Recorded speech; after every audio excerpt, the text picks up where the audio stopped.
በቃ አንቺ ስሚ እዚሁ ሻይ ቡና እያልሽ ጠብቂኝ እሺ ካደረኩ ደርሼ ልምጣ አንድ አፍታ እና ልትሄድ ሻይ ቡና እያልሽ ጠብቂኝ እዛ አካባቢ እሺ ደውዬ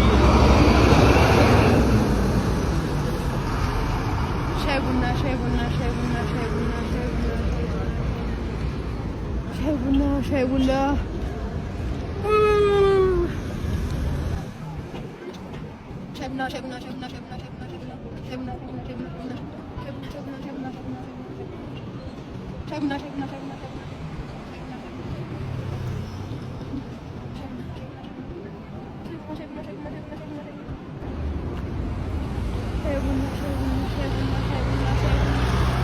سامي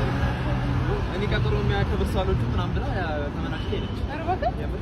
سامي እዚህ ሻይ ቡና እያልሽ ጠብቂኝ አላልኩሽም ሻይ ቡና ባፍሽ ነው ለምን ሻይ ቡና እያልሽ ጠብቂኝ እዚህ ቆመሽ ነው እና እኔ ሻይ ቡና ያልኩሽ እኮ እየጠጣሽ ትኩስ ነገር እኮ ነው አንቺ ሻይ ቡና እያልሽ ጠብቂኝ አልሽ